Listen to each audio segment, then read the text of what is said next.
So I just got the Huracan. I am freaking unbelievably excited. This is about as close to a perfect car as it gets. Of course, I'm gonna make a hate about video. I'm thinking of little things all the time that bug me, no matter how minute, but god damn, is this an incredible vehicle. So I'm gonna show kind of my first reactions experiencing this car. It is a crazy experience for the senses. So I found out some really cool stuff. I'm gonna show you real quick, and then I'm gonna do a launch control, because what better way to start out with my reactions of this car than doing launch control and 0 to 60 in, according to Car and Driver, 2.5 seconds. And after doing it, I believe it. I'm gonna set the car to Corsa mode because, well, why not? One thing I figured out recently is the different screens. So this is way cool once we get it to focus here. One thing I figured out is the different screens. So this is kind of the normal screen. Then we've got a full display where you can't see anything important. And then this is my favorite screen, where you just get a huge tack and a little speedo. So we're gonna use that. Now to activate launch control, we put it in Corsa, turn ESC off, no ESC, and then we're gonna be good to go. Got the left foot on the brake, right foot on the gas, revs it up to 4,000, then it drops it, bam, straight forward. And you don't actually have to shift. Check it out. This is fucking crazy.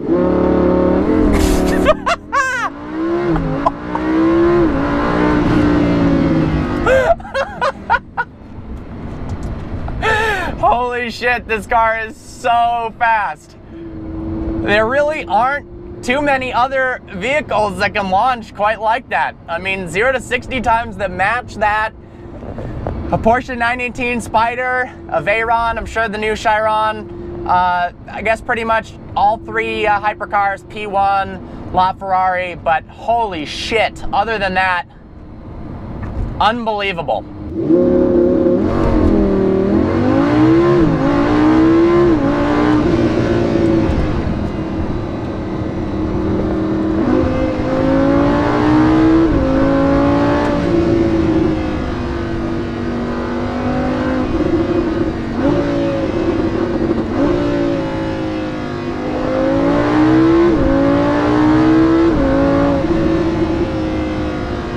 One of my favorite parts so far about the car is the gearbox and the steering. They are absolutely perfect.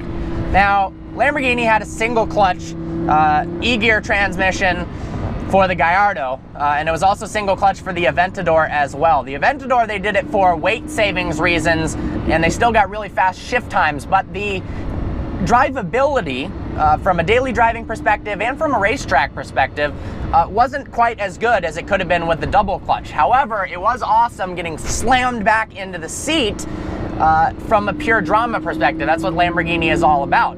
Brings me to a point. Lamborghini has kind of always been about a really showy looking car, a crazy looking car that sounds incredible.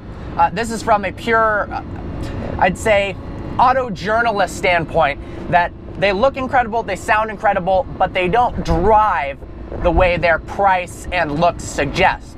Ferrari and McLaren were the driver's cars, and Porsche.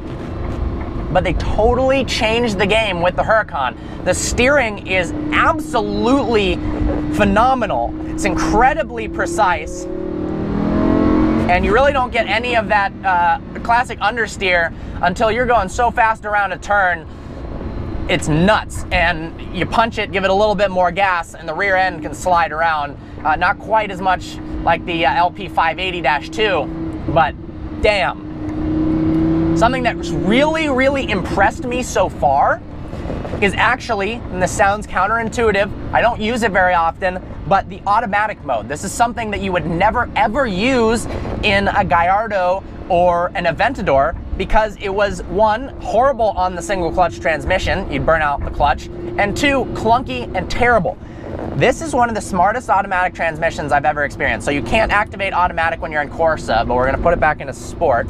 Click the manual button again, and then you're in automatic. What I like the most about it is how, when you're in sport mode, how intelligent it is. It knows when you're driving sporty, and it's able to predict what you want to do, sometimes better than you can, which is pretty freaking nuts. So watch, we're gonna floor it. And then when you slam on the brakes, it downshifts for you. The 458 Italia does that, which is a really, really cool feature. But if you're just on a back road or something, or even on the racetrack and you're not a pro driver, I guarantee you're probably going to have a faster lap time in automatic mode. Not going to do that, but it is a cool benefit. The Huracan really does everything you ask it to and want it to. When I drove it in Italy, I kind of described it as an extension of your brain onto the road.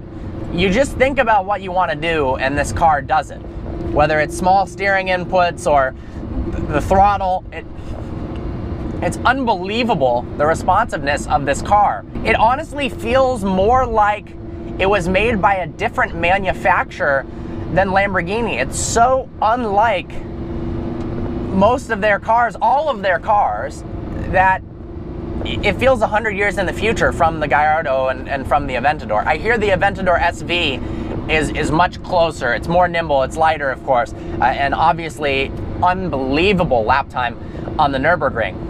But it does definitely speak volumes. I've been watching a lot of reviews after, leading up to purchasing this car and after.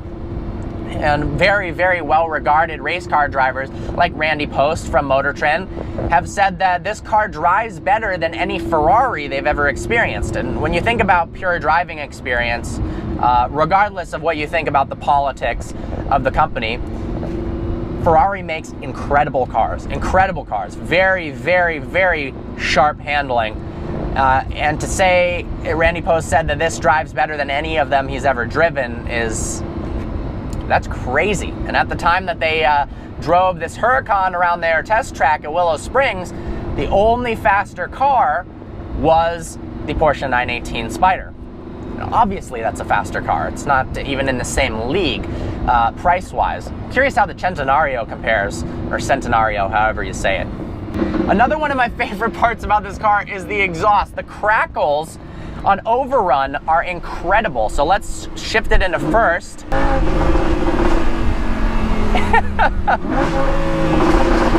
Do you hear that? That is unbelievable. It's almost to the point where it's excessive.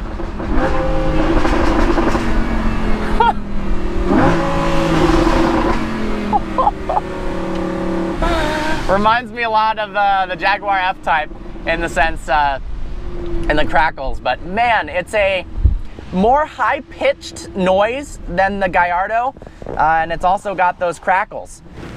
Whew. Around town drivability is incredible. I'm gonna put the windows up for a minute. I've been very impressed with how this thing handles around town. The turning radius, massive, massive improvement from the previous generation car. The grip in this thing is nuts. And just the responsiveness of the transmission for upshifts and downshifts.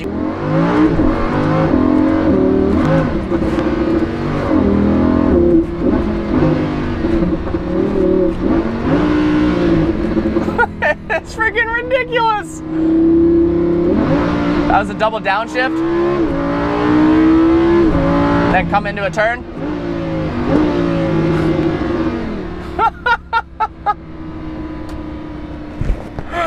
Holy shit. All right, I'm gonna switch the camera to a point of view drive, film some point of view because this car is too cool not to.